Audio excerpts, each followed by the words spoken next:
कर्मयोग स्वामी विवेकानंद। अनासक्ति ही पूर्ण आत्मत्याग है। जिस प्रकार हमारे शरीर, मन और वचन द्वारा किया हुआ प्रत्येक कार्य हमारे पास फल के रूप में फिर से वापस आ जाता है, उसी प्रकार हमारे कार्य दूसरे व्यक्ति पर तथा उनके कार्य हमारे ऊपर अपना प्रभाव डाल सकते हैं। शायद तुम सभी ने देखा होगा कि जब मनुष्य कोई बुरे कार्य करता है तो क्रमश वह अधिकाधिक बुरा बनता जाता है, और इसी प्रकार जब वह अच्छे कार्य करने लगता है तो दिनों दिन सबल होता जाता है और उसकी प्रवृत्ति सदैव सत्कार्य करने की ओर झुक जाती है। कर्म का प्रभाव इस प्रकार जो इतना जोर पकड़ता जाता है, उसका स्पष्टीकरण केवल एक ही प्रकार से हो सकता है, और वह यह है कि एक मन दूसरे मन के ऊपर क्रियाएं प्रतिक्रिया द्वारा असर डाल सकता है।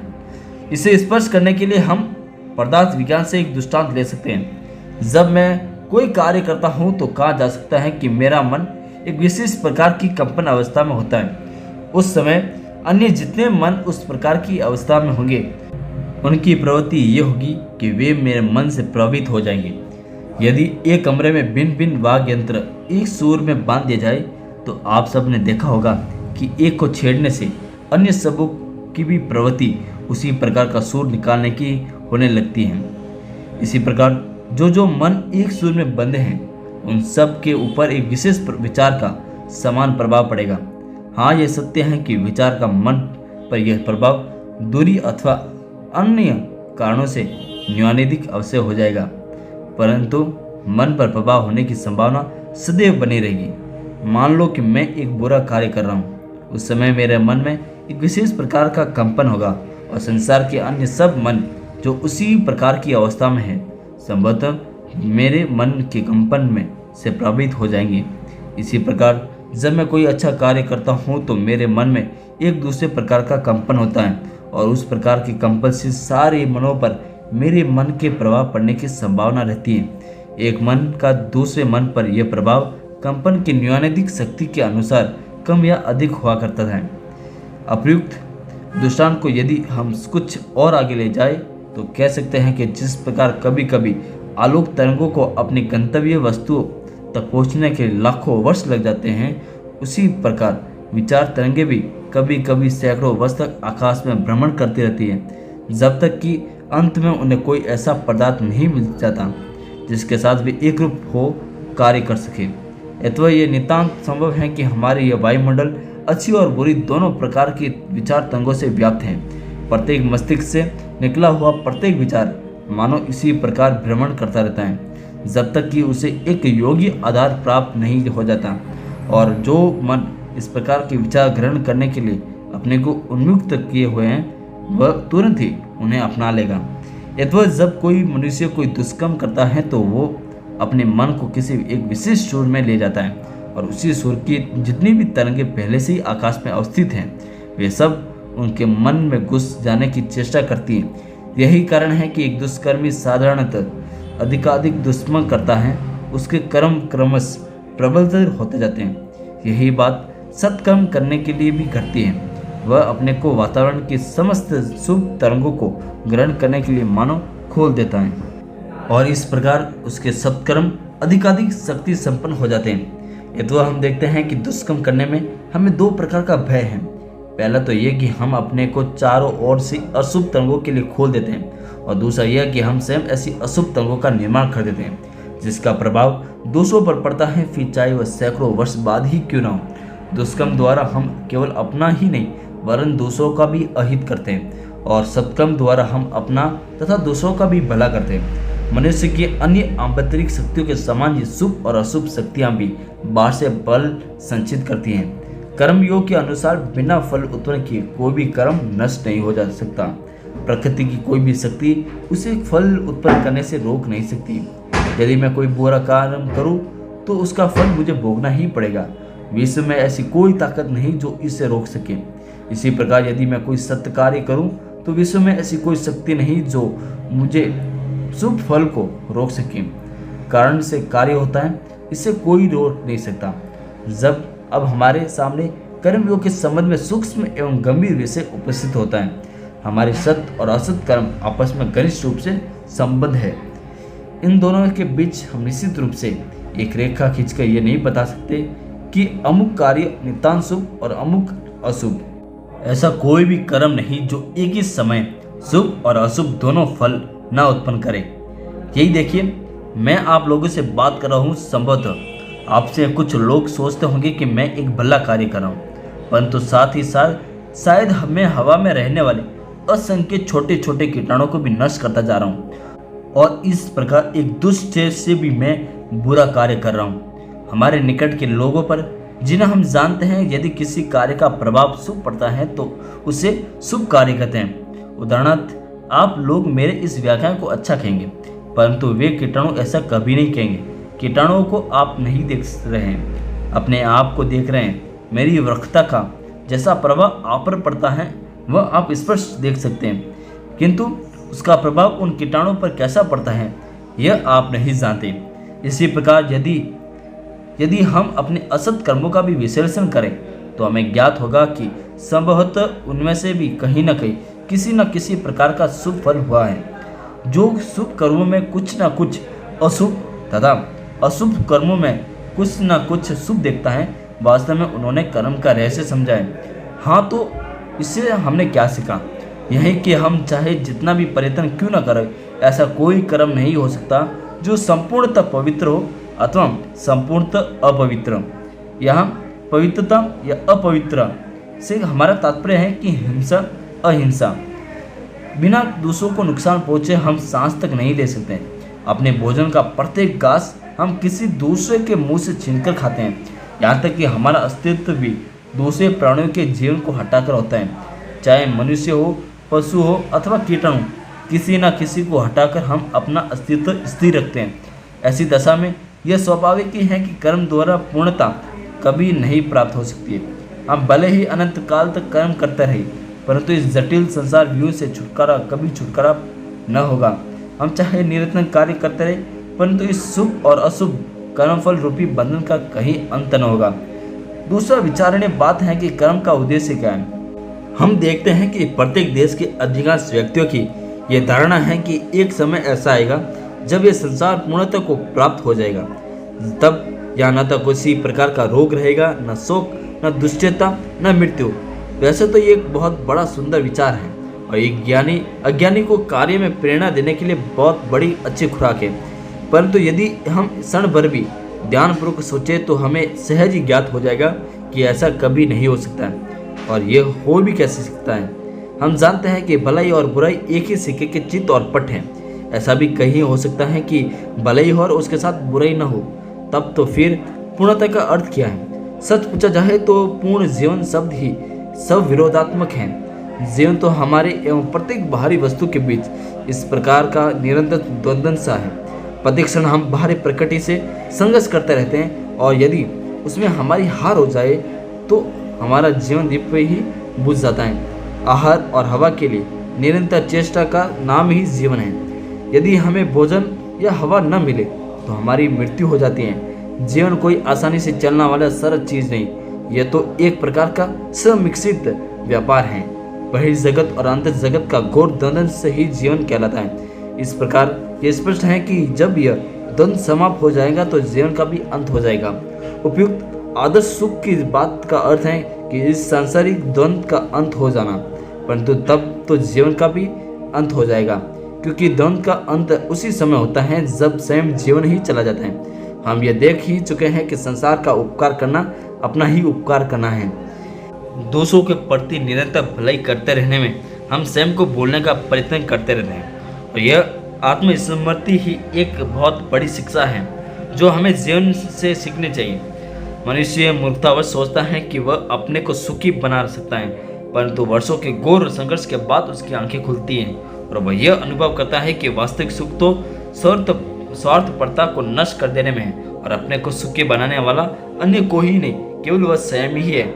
परोपकार का प्रत्येक कार्य, सहानुभूति का प्रत्येक विचार, दूसरों की सहायता किया गया प्रत्येक कर्म, प्रत्येक भला कार्य हमारे सूत्र अहम भाव को प्रतिक्षण घटाता रहता है, और हमें यह भावना उत्पन्न करता है कि हम किसी से बड़े नहीं, और इसलिए ये सब कार्य श्रेष्ठ है। ज्ञानी, भक्त और कर्मी तीनों इस बात का एक मत है कि सर्वोच्च आदर्श है चिरकाल के लिए संपूर्ण रूप से त्याग, आत्मत्याग, जिसमें किसी प्रकार का मैं नहीं, केवल तू ही तू है।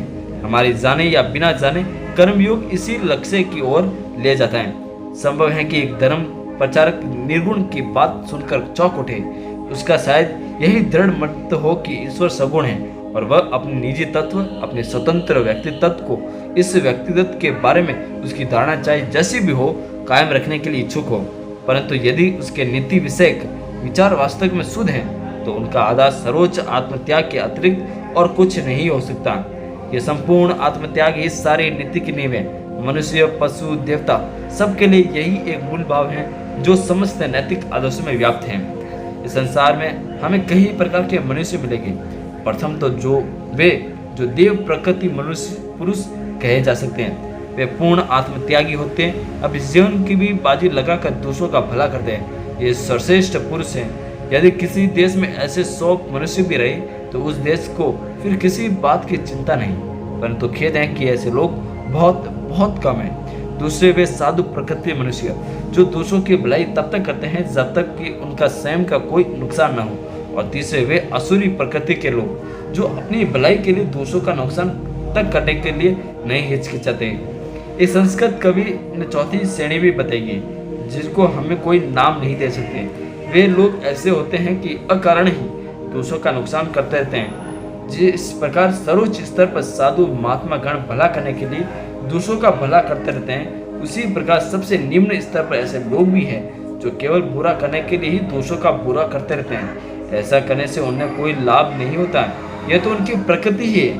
संस्कृत में 2 शब्द हैं, प्रवृत्ति और निवृत्ति। प्रवृत्ति का अर्थ है कि किसी वस्तु की ओर परिवर्तन या गमन, या निवृत्ति का अर्थ है कि किसी वस्तु से निवृत्त या दूर गमन।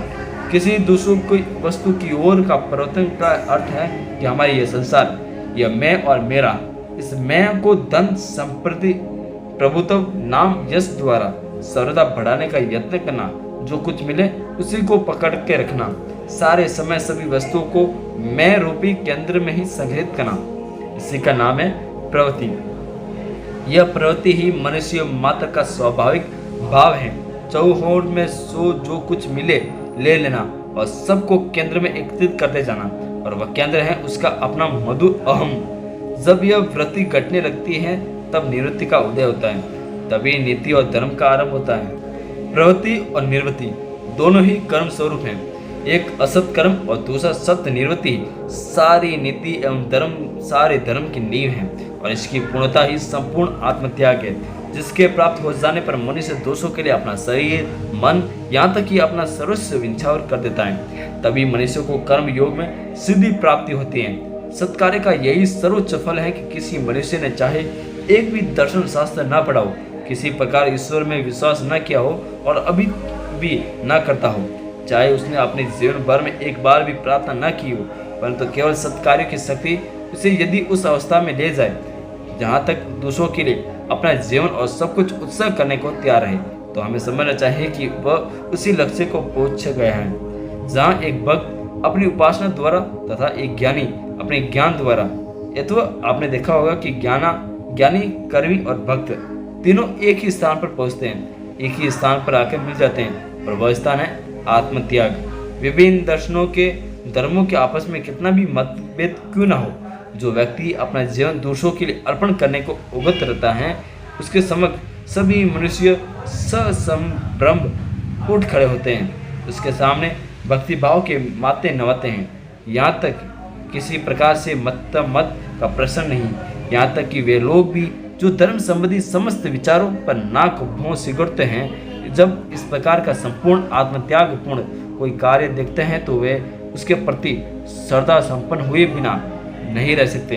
क्या आपने ये नहीं देखा कि एक कट्टर मतांध ईसाई भी जब एडविन एनोल्ड के लाइट ऑफ एशिया का आलोक नामक ग्रंथ को पढ़ता है तो वह भी बुद्ध के प्रति किस प्रकार श्रद्धालु हो जाता है। ये वे बुद्ध थे जिन्होंने किसी ईश्वर का प्रचार नहीं किया, आत्मत्याग के अतिरिक्त जिन्होंने अन्य किसी भी बात का प्रचार नहीं किया। इसका कारण केवल यह है कि मतांध व्यक्ति यह नहीं जानता है कि उसका स्वयं का जीवन लक्ष्य और अन्य लोगों का जीवन लक्ष्य, जिन्हें वह अपना विरोधी समझता है, बिल्कुल एक ही है। एक उपासक अपने हृदय में निरंतर ईश्वरी भाव एवं साधु भाव रखते हुए अंत में उसी एक स्थान पर पहुंचता है और कहता है कि प्रभु जैसी तेरी मर्जी। वह अपने नाम से कुछ बचा नहीं रखता। यही आत्मत्याग है। एक ज्ञानी भी अपने ज्ञान द्वारा देखता है कि उसका ये तथाकथित भासमान अहम केवल एक भ्रम है और इस तरह वह उसे बिना किसी हिचकिचाहट के त्याग देता है। यह भी आत्मत्याग के अतिरिक्त और कुछ है। ये तो हम देखते हैं कि कर्म, भक्ति और ज्ञान तीनों यहाँ आकर मिल जाते हैं। प्राचीन काल के बड़े बड़े धर्म प्रचारक ने जब हमें ये सिखा था कि ईश्वर जगत से भिन्न है, जगत से परे है, तो असल में उसका मर्म यही था कि जगत एक चीज है, ईश्वर दूसरी, और यह भेद केवल बिल्कुल सत्य है। जगत से उनका तात्पर्य है कि स्वार्थपरता, निस्वार्थता ही ईश्वर है। एक मनुष्य चाहे रत्न खचित सिंहासन आसीन हो, सोने के महल में रहता हो, परंतु यदि वह पूर्ण रूप से निस्वार्थ है तो वह भ्रम में ही स्थित है। परंतु एक दूसरा मनुष्य चाहे झोपड़ी में ही क्यों ना रहता हो, चितड़े क्यों ना पहनता हो, स्वार्थता दिनहीन क्यों ना हो, यदि वह स्वार्थी है तो हम कहेंगे कि संसार से गौर रूप से लिप्त है। हम कह रहे हैं कि बिना कुछ बुरा किए हम ना तो भला कर सकते और ना बिना कुछ भला किए बुरा। तो यह प्रश्न यह है कि सब जानते हुए कि कर्म करें कैसे, किस प्रकार। इस समस्या की मीमांसा करने के लिए इस संसार में अनेक अनेक संप्रदाय उठ खड़े हुए, जो बड़ी लापरवाही से यह प्रचार कर रहे हैं कि धीरे धीरे आत्महत्या कर लेना ही इस संसार में निस्तार पाने का एकमात्र उपाय है। क्योंकि मनुष्य यदि जीवित रहे तो अनेकों छोटे छोटे जंतु और पौधों का नाश करके अथवा अन्य किसी न किसी कुछ न कुछ अनिष्ट करके ही रह सकता है। इसीलिए उनके मतानुसार इस संसार चक्र से छुटकाने का एकमात्र उपाय है मृत्यु। जैनियों ने अपने सर्वोच्च आदर्श के रूप में इसी प्रकार का प्रचार किया है। यह शिक्षा ऊपर से तर्क संगत तो अवश्य प्रतीत होती है, परंतु इसे ठीक ठीक मीमांसा गीता में पाई जाती है, और वह अनासक्ति। अपने जीवन के समस्त कार्य करते हुए किसी में आसक्त न होना। यह जान लो कि संसार में होते हुए भी तुम संसार से नितांत पृथक हो, और यहाँ जो कुछ भी तुम कर रहे हो वह अपने लिए नहीं। यदि कोई कार्य तुम अपने लिए करोगे तो उसका फल तुम्हें ही भोगना पड़ेगा। यदि वह सत्कार्य तो तुम्हें उसका अच्छा फल मिलेगा, और यदि बुरा है तो बुरा। परंतु जो कोई भी कार्य हो, यदि तुम वह अपने लिए नहीं करते हो तो उनका प्रभाव तुम पर नहीं पड़ेगा।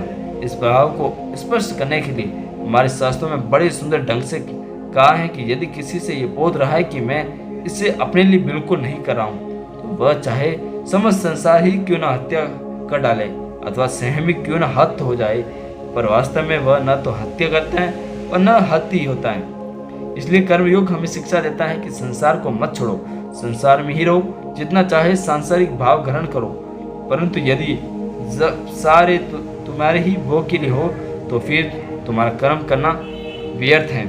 तुम्हारा लक्ष्य भोग नहीं होना चाहिए। पहले अहम भाव को नष्ट कर डालो, फिर समस्त संसार को आत्मस्वरूप देखो। यही तो प्राचीन ईसाई लोग भी कहा करते हैं कि व्रत मनुष्य को नष्ट कर डालना चाहिए। इस व्रत मनुष्य का अर्थ है कि यह स्वार्थ पर भाव ही यह संसार हमारे ही भोग के लिए बना है। अतः माता पिता अपने बच्चों को यह प्रार्थना करने की शिक्षा देते हैं कि हे प्रभु, तूने ये सूर्य और चंद्रमा मेरे लिए ही बनाए, मानो उस ईश्वर को सिवाय इसके कि वह इन बच्चों के लिए वह सब पैदा करता है और कोई काम नहीं रहा था। अपने बच्चों को ऐसी मूर्खता शिक्षा मत दो। फिर एक दूसरे का भी प्रकार के मूर्ख लोग जो हमें ये सिखाते हैं कि ये सब जानवर हमारे मारने खाने के लिए ही बनाए गए और यह सारा संसार मनुष्य के भोग के लिए है। यह सब निरी मूर्खता है। एक शेर भी कह सकता है कि मनुष्य की उत्पत्ति मेरे लिए ही हुई है। ईश्वरीय से प्रार्थना करता है कि हे प्रभु, मनुष्य कितना दुष्ट है कि वह अपने को मेरे सामने उपस्थित नहीं कर देता है जिससे मैं उसे खा सकूं। देखिए, मनुष्य आपका नियम भंग करा है। यदि संसार की उत्पत्ति हमारे लिए हुई है तो हम भी संसार के लिए ही पैदा किए गए हैं। यह बड़ी कुसंगत धारणा है। यह संसार हमारे भोग के लिए ही बनाया गया है और इसी भयानक धारणा से हम बद्ध रहते हैं। वास्तव में यह संसार हमारे लिए नहीं है। प्रति वर्ष लाखों लोग इससे बाहर चले जाते हैं, परंतु उधर संसार की कोई भी नजर तक नहीं। लाखों फिर आ जाते हैं। संसार जैसे हमारे लिए है वैसे भी हम भी संसार के लिए हैं। यदि वह ठीक ढंग से कर्म करने के लिए आवश्यक है कि पहले हम आसक्ति का भाग त्याग दें। दूसरी बात यह है कि हमें अपने आप को कर्म में एक नहीं कर देना चाहिए। हम एक साक्षी के समान रहे और अपना काम करते चले। मेरे गुरुदेव कहा करते हैं कि अपने बच्चों के प्रति वही भावना रखो जो एक दाई की होती है। वह तुम्हारे बच्चों की गोद में लेती है, उसे खिलाती है और उसको इस प्रकार का प्यार करते हैं कि मानो वह उसी का बच्चा हो। पर जो ही तुम उसे काम से अलग कर देते हो तो ही वह अपना बोरिया बिस्तर समेट तुरंत घर छोड़ने को तैयार हो जाती है। उन बच्चों के प्रति उसका जो इतना प्रेम था उसे वह बिल्कुल भूल जाती है। एक साधारण दाई को तुम्हें बच्चों को छोड़कर 200 के बच्चे को लेने में तनिक भी दुख न होगा। तुम भी अपने बच्चों के प्रति यही धारण करो। तुम्हें उनकी दाई हो और यदि तुम्हारा ईश्वर में विश्वास है तो उस विश्वास करो कि ये सब चीज़ें जिन्हें तुम अपनी समझते हो वास्तव में ईश्वर की है। अत्यंत कमजोरी कभी कभी बड़ी साधुता और सबलता का रूप धारण कर लेती हैं। ये सोचना कि मेरे ऊपर कोई निर्भर नहीं तथा मैं किसी का भला कर सकता हूँ अत्यंत दुर्बलता का चिन्ह है। यह अहंकार ही समस्त आसक्ति की जड़ है और इस आसक्ति से ही समस्त दुखों की उत्पत्ति होती है। हमें अपने मन को यह भली बातें समझा देना चाहिए कि इस संसार में कोई ऊपर निर्भर नहीं है। एक भिखारी भी हमारे दान पर निर्भर नहीं, किसी भी जीव को हमारी दया की आवश्यकता नहीं, संसार का कोई भी प्राणी हमारी सहायता का भूखा नहीं। सबकी सहायता प्रकृति से ही होती है। यदि हम में से लाखों लोग न भी रहे तो उन्हें हमारी सहायता मिलती रहेगी। हमारे न रहने से प्रकृति के द्वारा बंद न हो जाएंगे। दूसरों की सहायता करके हम जो स्वयं शिक्षा लाभ कर रहे हैं यही तो तुम्हारे लिए परम सौभाग्य की बात है।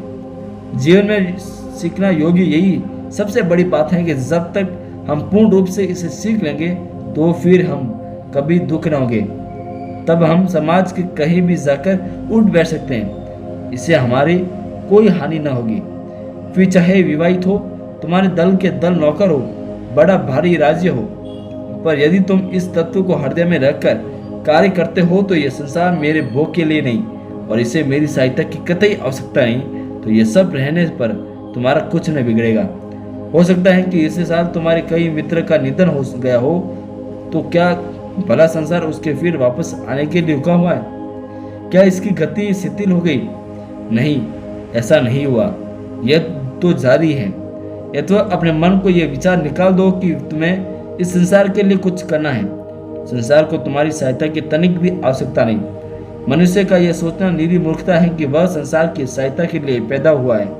यह केवल अहंकार है, निरी स्वार्थपरता है जो धर्म की आड़ में हमारे सामने आती है। जब तुम्हारे मन में इतना ही नहीं बल्कि तुम्हारे स्नायु और मांसपेशियों तक में ये शिक्षा भली बातें विद हो जाती हैं कि संसार तुम्हारे अथवा अन्य किसी के ऊपर निर्भर नहीं, तो कर्म से तुम्हें फिर किसी प्रकार की दुख रूपी प्रतिक्रिया न होगी। यदि तुम किसी मनुष्य को कुछ दे दो और उससे किसी प्रकार की आशा न करो, यहाँ तक कि उसे कृतज्ञ प्रकाशन की भी इच्छा न करो, यदि वह मनुष्य कृतज्ञ भी हो तो भी उसे कृतज्ञता का कोई प्रभाव तुम्हारे ऊपर न पड़ेगा, क्योंकि तुमने तो कभी किसी बात की आशा ही नहीं की थी और न यही सोचा था कि तुम्हें उससे बदले में कुछ पाने का अधिकार है। तुमने तो उसे वही दिया जो उससे प्राप्य है। उसे वह चीज अपने कर्म से ही मिली और अपने कर्म से ही तुम अब उसके दाता बने। यदि तुम किसी को कोई चीज दो तो उसके लिए तुम्हें घमंड क्यों होना चाहिए? तुम तो केवल उस धन अथवा दान के वाहक मात्र हो और संसार अपने कर्मों द्वारा उसे पाने का अधिकारी है। फिर तुम्हें अभिमान क्यों होना चाहिए? जो कुछ तुम संसार को देते हो वह आखिर है ही कितना? जब तुमने अनासक्ति का भाव आ जाएगा तब फिर तुम्हारे लिए न तो कुछ अच्छा रह जाएगा और न बुरा। वह तो केवल स्वार्थपरता ही है जिसके कारण तुम्हें अच्छाई या बुराई दिख रही है। यह समझना बहुत कठिन है कि परंतु धीरे धीरे समझ सकोगे कि संसार की कोई भी वस्तु तुम्हारे ऊपर तब तक अपना प्रभाव नहीं डाल सकती जब तक कि तुम स्वयं ही उसे अपना प्रभाव डालने दो। मनुष्य की आत्मा के ऊपर किसी शक्ति का प्रभाव नहीं पड़ सकता जब तक कि वह मनुष्य स्वयं अपने को गिराकर मूर्ख न बना ले तथा उस शक्ति के वश में न हो जाए। ये तो अनासक्ति के द्वारा ही तुम किसी भी प्रकार की शक्ति पर विजय प्राप्त कर सकते हो और उसे अपने ऊपर प्रभाव डालने से रोक सकते हो। यह कह देना बड़ा सरल है कि जब तक तुम किसी चीज को अपने ऊपर प्रभाव न डालने दो तब तक वह तुम्हारा कुछ नहीं कर सकती, परंतु जो सचमुच अपने ऊपर किसी का प्रभाव नहीं पड़ने देता तथा बहिर्जगत के प्रभाव से जो न सुख होता है और न दुखी, उसका लक्षण क्या है? वह लक्षण है कि सुख और दुख में उस मनुष्य का मन सदा एक सा रहता है। सभी अवस्थाओं में उसकी मनोदशा समान रहती है।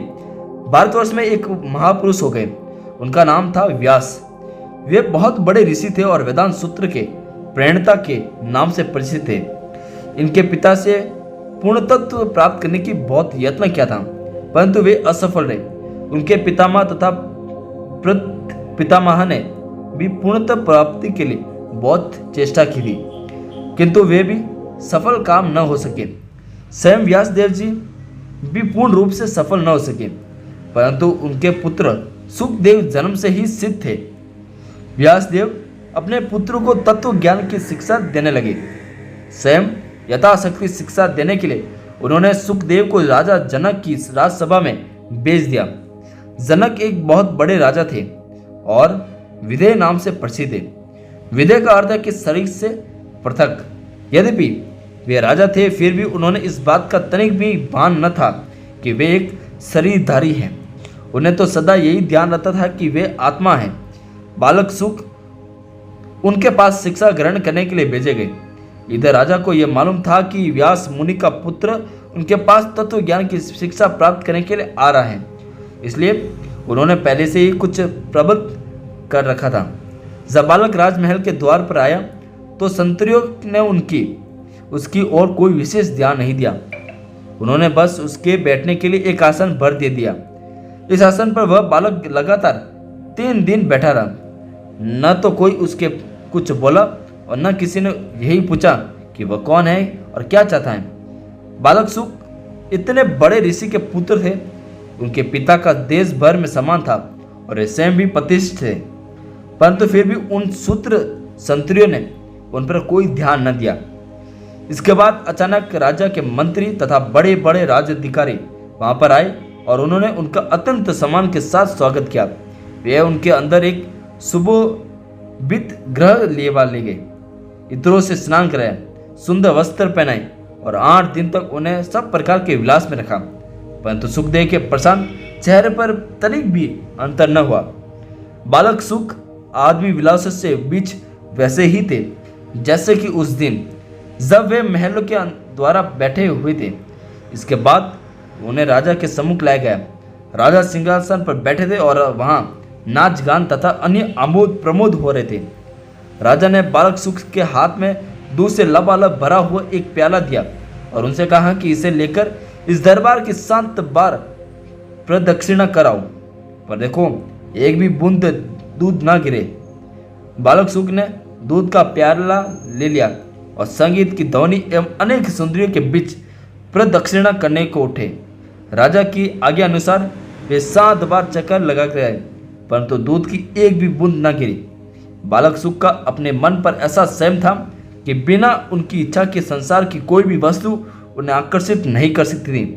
प्रदक्षिणा कर चुकने के बाद जब वे दूध का प्याला लेकर राजा के सम्मुख उपस्थित हुए तो उन्होंने कहा कि बस जो कुछ तुम्हारे पिता ने तुम्हें सिखाया था तथा जो कुछ तुमने सीखा है उसे अधिक मैं तुम्हें और कुछ नहीं सिखा सकता। तुमने सत्य को जान लिया है, जाओ अपने घर वापस जाओ। यहाँ हमने देखा कि जिस मनुष्य ने अपने स्वयं के ऊपर अधिकार प्राप्त कर लिया है उसके ऊपर संसार की कोई भी चीज अपना प्रभाव नहीं डाल सकती। उसके लिए किसी प्रकार का बंधन शेष नहीं रह जाता, उसका मन स्वतंत्र हो जाता है। केवल ऐसा पुरुष ही संसार में रहने योग्य है। बहुधा हम देखते हैं कि लोगों की संसार के संबंध में 2 प्रकार की धारणाएं होती हैं। कुछ लोग निराशावादी होते हैं, वे कहते हैं कि संसार कैसा भयानक है, कैसा दुष्ट है। दूसरे लोग आशावादी होते हैं और कहते हैं आहा संसार कितना सुंदर है, कितना अद्भुत है। जिन लोगों ने अपने मन पर विजय प्राप्त नहीं की थी उनके लिए ये संसार या तो बुराइयों से भरा है या अधिक से अधिक अच्छाई और बुराई का एक मिश्रण है। परंतु यदि हम अपने मन पर विजय प्राप्त कर ले तो यही संसार सुखमय हो जाता है। फिर हमारे ऊपर किसी भी बात से अच्छे या बुरे भाव का असर न होगा। हमें कहीं भी विसंकल्पति न देगी। हमारे लिए सभी कुछ सामंजस्यपूर्ण हो जाएगा। देखा जाता है कि जो लोग आरंभ में संसार को नरकुंड समझते हैं, वे ही यदि आत्मसंयम की साधना में सफल हो जाते हैं तो इस संसार को ही स्वर्ग समझने लगेंगे। यदि हम सच्चे कर्म योगी और इस अवस्था को प्राप्त करने के लिए अपने को शिक्षित करना चाहते हैं तो हम चाहे जिस अवस्था में आरंभ करें, ये निश्चित है कि हमें अंत में पूर्ण आत्मत्याग का लाभ होगा।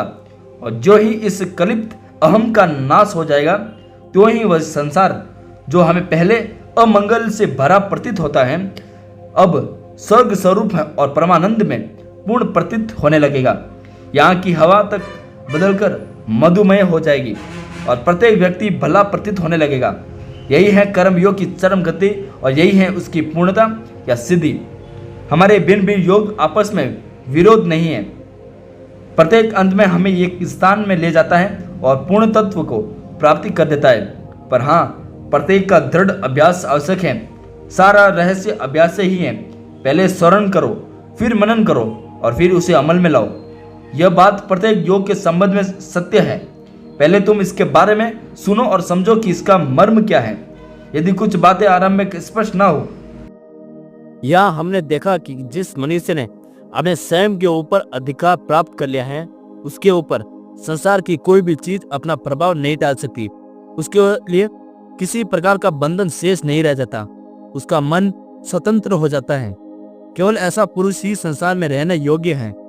बहुधा हम देखते हैं कि लोगों की संसार के संबंध में दो प्रकार की धारणाएं होती हैं। कुछ लोग निराशावादी होते हैं। वे कहते हैं कि संसार कैसा भयानक है, कैसा दुष्ट है। दूसरे लोग आशावादी होते हैं और कहते हैं कि आहा, संसार कितना सुंदर और कितना अद्भुत है। जिन लोगों ने अपने मन पर विजय प्राप्त नहीं किए, उनके लिए संसार या तो बुराइयों से भरा है या अधिक से अच्छाई और बुराई का एक मिश्रण है। परंतु यदि हम अपने मन पर विजय प्राप्त कर ली तो यही संसार सुखमय हो जाता है। फिर हमारे ऊपर किसी भी बात से अच्छे या बुरे भाव का असर न होगा। हमें कहीं भी विसंकल्पता दिखाई नहीं देगी। हमारे लिए सभी कुछ सामंजस्यपूर्ण हो जाएगा। देखा जाता है कि जो लोग आरंभ में संसार को नरक कुंड समझते हैं, वे ही यदि आत्मसंयम की साधना में सफल हो जाते हैं तो इस संसार को ही स्वर्ग समझने लगते हैं। यदि हम सच्चे कर्म योगी और इस अवस्था को प्राप्त करने के लिए अपने को शिक्षित करना चाहते हैं तो हम चाहे जिस अवस्था में आरंभ करें, ये निश्चित है कि हमें अंत में पूर्ण आत्मत्याग का लाभ होगा। और जो जो इस कलिप्त अहम का नाश हो जाता है, त्यों ही वही संसार जो हमें पहले अमंगल से भरा प्रतीत होता है होगा, अब वह सर्व स्वरूप और परमानंद से पूर्ण प्रतीत होने लगेगा। यहाँ की हवा तक बदलकर मधुमय हो जाएगी और प्रत्येक व्यक्ति भला प्रतीत होने लगेगा। यही है कर्मयोग की चरम गति और यही है उसकी पूर्णता या सिद्धि। हमारे भिन्न भिन्न योग आपस में विरोधी नहीं है। प्रत्येक अंत में हमें एक ही स्थान में ले जाता है और पूर्ण तत्व को प्राप्ति कर देता है। पर हाँ, प्रत्येक का दृढ़ अभ्यास आवश्यक है। सारा रहस्य अभ्यास में ही है। पहले स्मरण करो, फिर मनन करो और फिर उसे अमल में लाओ। यह बात प्रत्येक योग के संबंध में सत्य है। पहले तुम इसके बारे में सुनो और समझो कि इसका मर्म क्या है। यदि कुछ बातें आरंभ में स्पष्ट न हो तो निरंतर स्मरण या एवं मनन से वो स्पष्ट हो जाती है। सब बातों को एकदम समझ लेना बड़ा कठिन है, फिर भी उनका स्पष्टीकरण आखिरकार तुम्हें ही होता है। वास्तव में कभी किसी व्यक्ति ने किसी दूसरे को नहीं सिखाया। हमें से प्रत्येक को अपने आप को सिखाना होगा।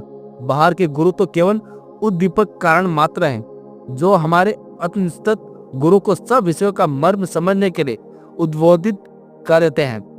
तब बहुत सी बातें हमारी स्वयं की विचार शक्ति से स्पष्ट हो जाती है और उनका अनुभव हम अपनी ही आत्मा से करने लगते हैं और यह अनुभूति ही हमारी प्रबल इच्छा शक्ति से परिणत हो जाती है। पहले भाव और फिर इच्छा शक्ति। इस इच्छा शक्ति से कर्म करने के लिए जबरदस्त शक्ति पैदा होती है, जो प्रत्येक हमारे प्रत्येक नस, प्रत्येक सिरा और प्रत्येक पेशी में कार्य करती रहती है। जब तक कि हमारा समस्त शरीर इस निष्काम कर्म योग का एक ही यंत्र नहीं बन जाता है, इसके फलस्वरूप हमें अपना वांछित पूर्ण आत्मत्याग एवं परम निस्वार्थता प्राप्त हो जाती है। यह प्राप्ति किसी प्रकार के मतामत या विश्वास के ऊपर निर्भर नहीं है, चाहे कोई ईसाई हो, यहूदी अथवा जैन टाटाई, इसके कोई अंतर नहीं पड़ता। प्रश्न तो यह है कि क्या तुम निस्वार्थ हो? यदि तुम हो तो चाहे तुम्हें एक भी धार्मिक ग्रंथ का अध्ययन न किया हो, चाहे तुम किसी भी गिरजा या मंदिर में न गए हो, फिर भी तुम पूर्णता को प्राप्त हो जाओगे। प्रत्येक योग इसमें समर्थ है कि वह बिना किसी दूसरे योग की सहायता के भी मनुष्य पूर्ण बना देगा, क्योंकि उन सब योगों का एक ही लक्ष्य है। कर्म योग, ज्ञान योग तथा भक्ति योग सभी मुक्ति लाभ के लिए साक्षात और स्वतंत्र उपाय हो सकते हैं। सांख्य योगो पृथक बाला प्रदंती न पड़िंता, केवल अज्ञ लोग ही कहते हैं कि कर्म और ज्ञान भिन्न भिन्न है, ज्ञानी लोग नहीं। ज्ञानी यह जानता है कि यह भी ऊपर से ये लोग एक दूसरे से विभिन्न प्रतीत होते हैं, परंतु अंत में वे सब एक ही लक्ष्य पर ले जाते हैं और वह लक्ष्य है पूर्णता।